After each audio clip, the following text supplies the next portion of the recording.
Hey there. Ever wish you could, decode those first few seconds of meeting someone? Oh, absolutely. We're diving into all that today using your source material from LEIL Lowndes' How to Talk to Anyone. Mm. Get ready for some serious conversation hacks. Yeah, it's really fascinating how powerful those initial interactions can be. Right? Lowndes, actually, she compares it to those quick sketch caricatures, where an artist captures someone's essence Yeah, in just a few lines. totally. It really highlights just how much we communicate without even saying a word. Yeah, I'm picturing those caricatures of celebrities. Like, you can instantly tell it's Clinton or Reagan just from their posture and Oh, well, expression. It absolutely. makes you realize how much those nonverbal cues really matter. They do. And one of the most interesting examples from the book is about a woman named Missy. Yep. When she took over her family business, she kind of became Melissa, same friendly person, but her smile shifted to kind of convey this new level of capability. It Interesting. wasn't forced or anything. It reflected her inner shift. That's fascinating. Yeah. It makes you think about how much our nonverbal communication can impact how others perceive us. Yeah, it's huge. Speaking of nonverbal communication, Lowndes talks about this technique called epoxy eyes. Yes. Can you tell me more about that? Yeah, so epoxy eyes is all about maintaining that strong eye contact, but even when someone else is talking. Oh, It's like saying, I'm hanging on your every word. And Lowndes points out that everyone from HR professionals to police investigators, they use it to kind of assess people. wow. But a word of caution, like a powerful spice, a little goes a long way with this one. Okay, so use those epoxy eyes strategically. Exactly. Lowndes also mentions the importance of good posture. Right.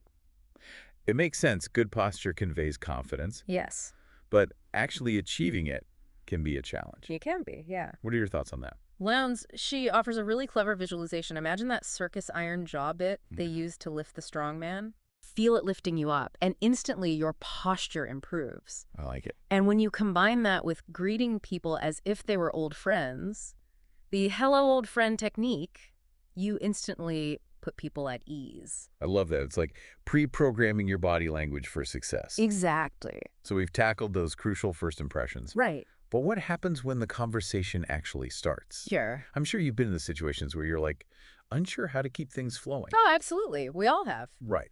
Yeah, one technique that Lowndes suggests is this idea of mirroring, Okay. where you subtly match your conversation partner's energy and tone. Got it. She shares a funny story about trying to connect with a group of Mensa members. Oh, no. But her low-key energy kind of clashed with their enthusiasm. Oh, I see. It highlights the importance of really meeting people where they are emotionally. So if someone's feeling chatty and upbeat, you'd match that energy. Yes. But if they're more reserved, you'd maybe tone it down a bit. Yeah. Exactly. It's about creating a sense of harmony, I think, and resonance in the conversation. That makes a lot of sense. Yeah. Now let's talk about conversation starters. Okay. What are your thoughts on breaking the ice when you're meeting someone new? Well, Land suggests always having a what's it? A what's it? A what's Okay. it? It's basically something unique about you or that you're carrying that sparks curiosity and gives people an excuse to approach. So it could be anything from an unusual piece of jewelry Yeah. to a book with a really eye-catching title. Precisely. It acts as a natural conversation starter. I like it. Takes the pressure off of you to come up with something clever right on the spot. That's really smart. And then once you're chatting, using we statements, what Lowndes calls the premature we, can instantly create a sense of camaraderie. The premature we. So just changing, I think that's a great idea. Yeah, To we should do that. exactly. Creates a subtle sense of partnership. Exactly. It subtly implies that you're already on the same team. That's such a simple but effective shift in language. It is. And speaking of subtle ways to make a connection, Yes. Lowndes talks about the killer compliment. Yes. Have you heard of this one? How many times? So I'm always a little wary of compliments. They can come across as insincere if they're not done well. Right. What's the key to making a compliment killer? It's about pinpointing that one specific unique quality Okay. that truly makes someone stand out and then acknowledging it Okay. in a way that feels genuine and personal. Okay, so give me an example. Instead of the generic, you're a great writer, you might say, the way you capture emotions in your writing is truly remarkable. Oh, wow. Yeah. That's good. It shows that you've paid attention Yeah. and you appreciate their unique talent. Wow, that's a compliment that would stay with you.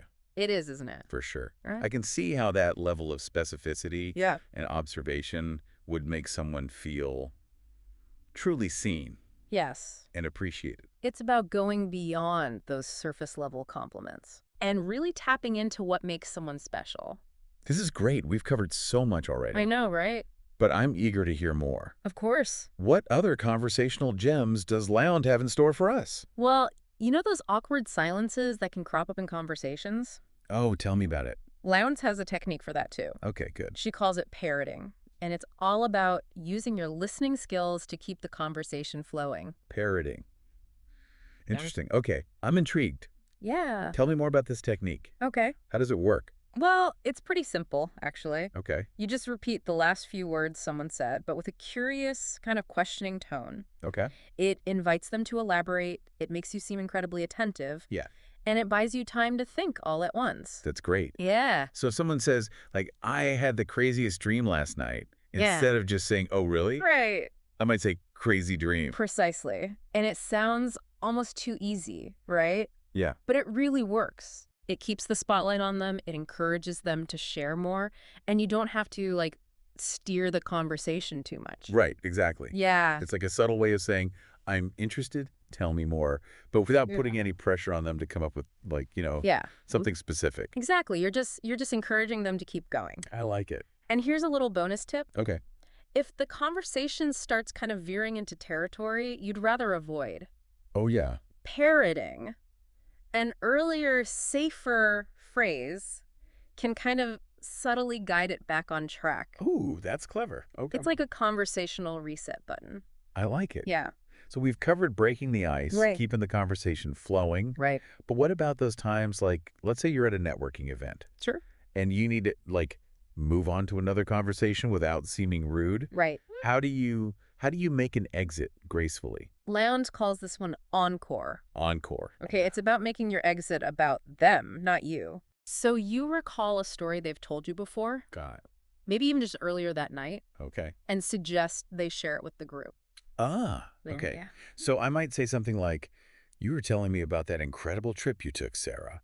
I bet everyone here would love to hear about it. Exactly. Okay. They feel valued, you've subtly redirected attention, Right. and it creates a natural break for you to say your goodbyes. Smooth move. Yeah. Adding that to my mental toolbox for sure. It's a good one. Okay, this one might seem kind of obvious, Yeah. but I'm curious to hear your take on it. Sure.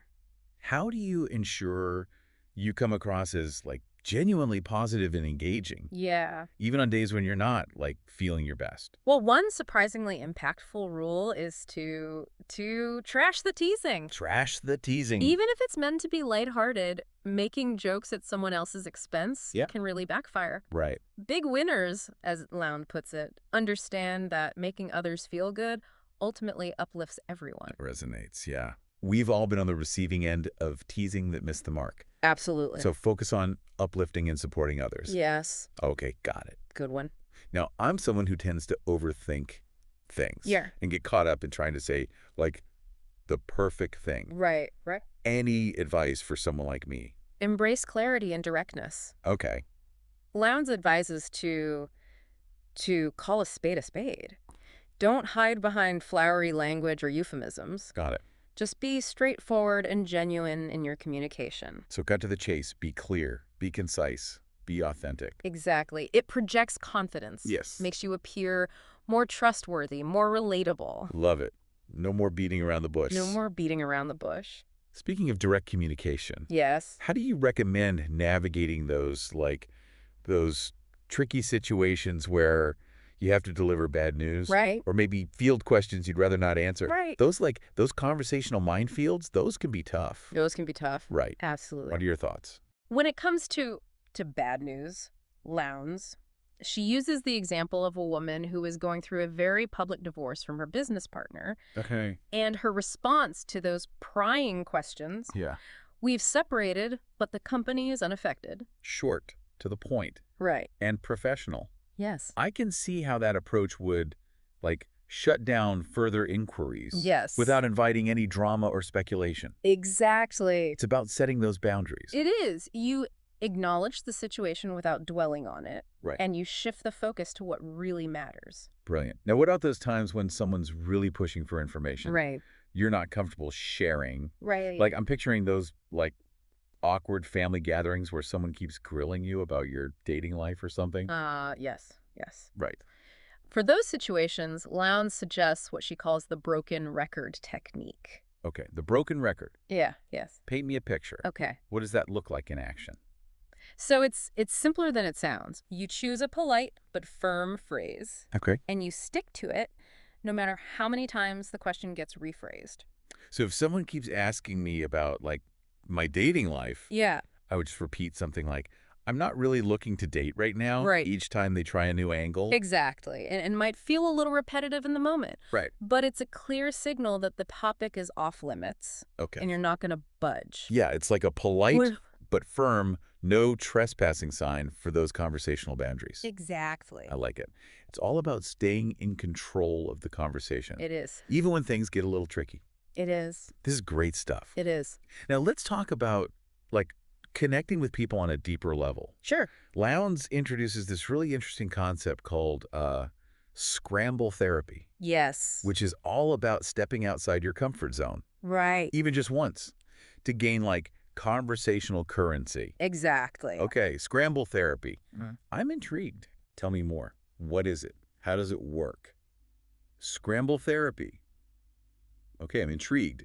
Tell me more. What is it? How does it work? So it's based on this idea that even a single exposure to a new activity can give you like 80% of the conversational value. Really? Yeah, you pick up the lingo, the key questions, the things that really resonate with people in that world. Okay, so if I wanted to connect with, say, avid hikers, even if I'm not one myself, Right. I go on one good hike, maybe learn about some local trails, Exactly. and suddenly I'm more equipped to have a meaningful conversation about it. Precisely. You don't have to become an expert or anything. Right. But that little bit of firsthand experience goes a long way. That's interesting. You'll be able to ask better questions, understand their perspective, Yeah. and even share some of your own observations, however limited. It's like that saying, a little knowledge goes a long way. You're not trying to fake it. Right. You're just showing that you're, like, willing to try new things and Yeah. meet people in their world, even if it's just for a brief visit.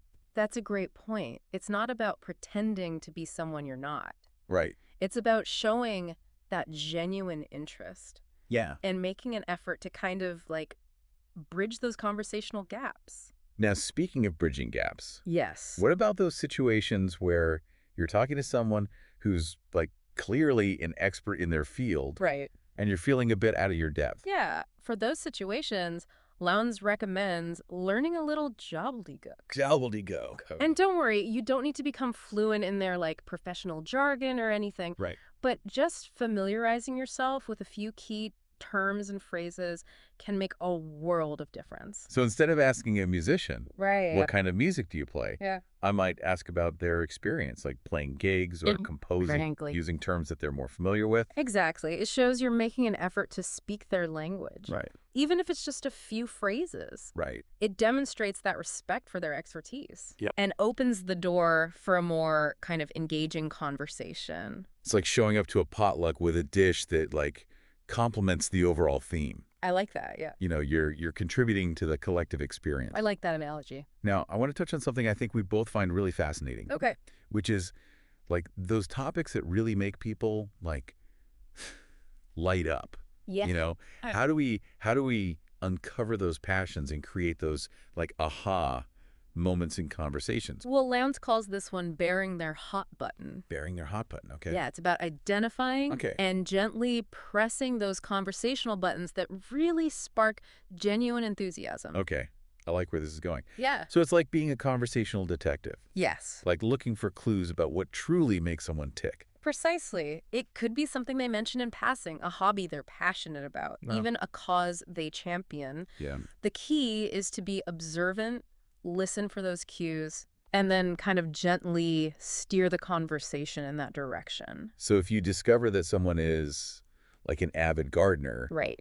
you might casually mention a beautiful garden you recently saw Yeah. and see if they, like, you know, take the bait. Precisely. And you're not forcing the conversation. Right. You're creating an opening for them to kind of share their passion. Exactly. And when they do, you really listen, ask thoughtful questions, let Yeah. their enthusiasm kind of fuel the conversation. It's about making them feel seen, heard, and understood. Yes. And that's such a powerful way to, like, build rapport It is. and create a lasting connection. It is. Speaking of which, how do we, like, stay on top of all those little details that make people feel special? Right. I'm picturing myself with, like, a massive spreadsheet of, like, personal trivia. You know? Right, right. It doesn't have to be that complicated. Okay. Lowndes suggests a simple but really effective technique Okay. called read their rags. Read their rags. Okay, I have to admit, this one has me picturing, like, a pile of old clothes. Right, right. I know. It's a funny name.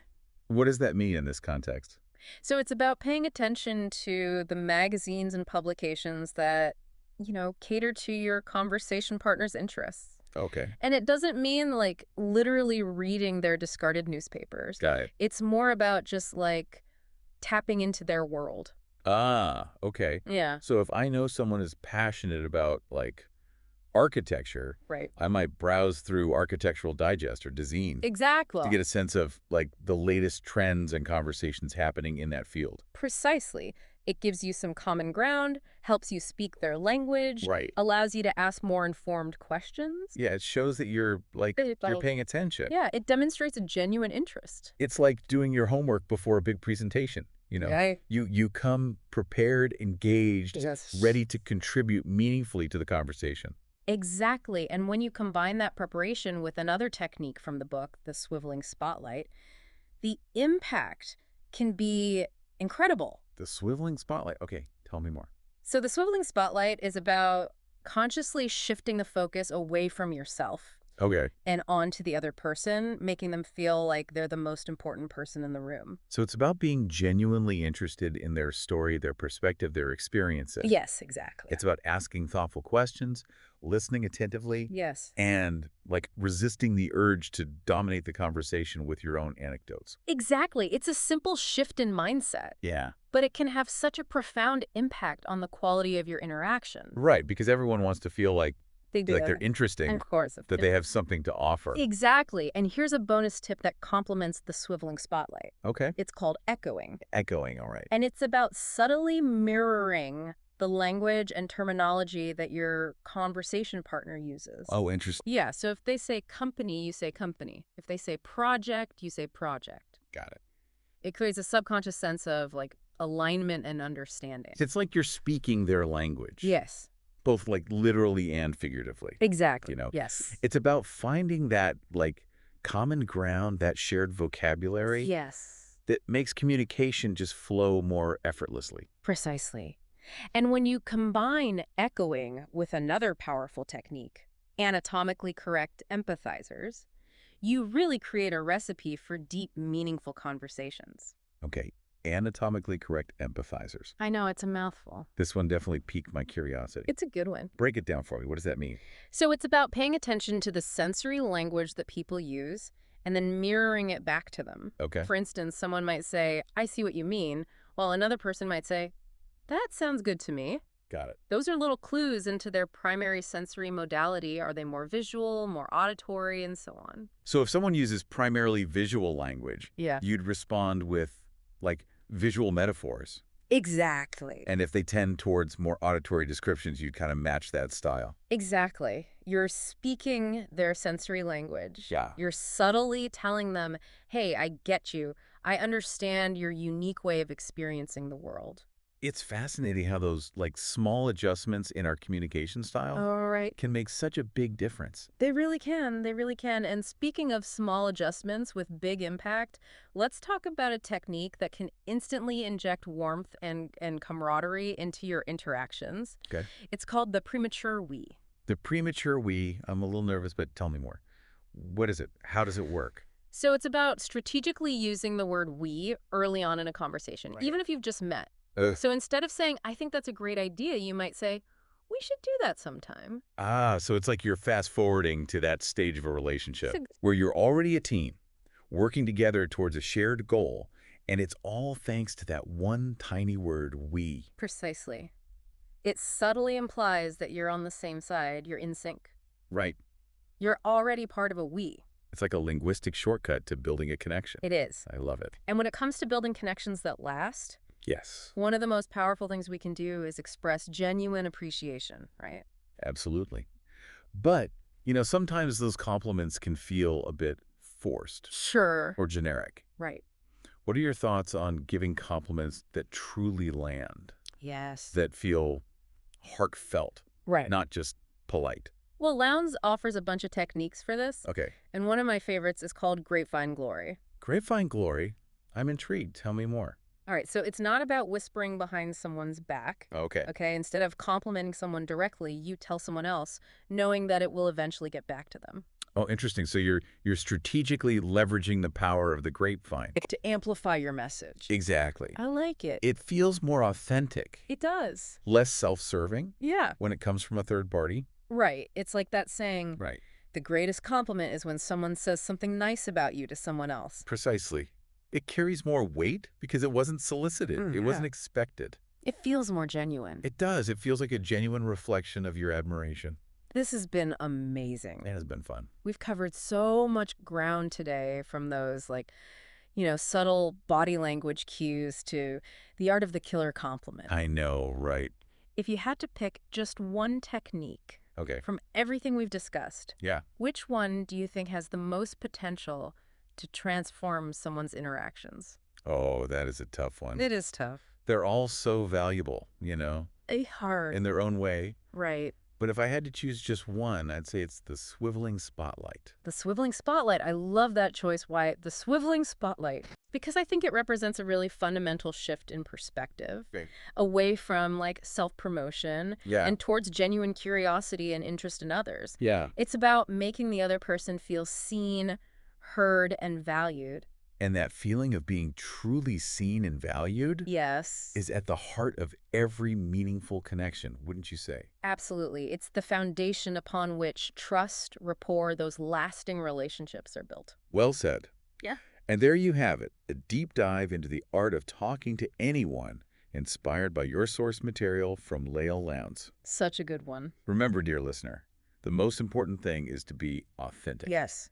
and genuine Be yourself. in your interactions. Exactly. These techniques are simply tools to help you shine brighter and connect more deeply with the amazing people around you. Love it. Go out there and make those conversations count. Have fun out there.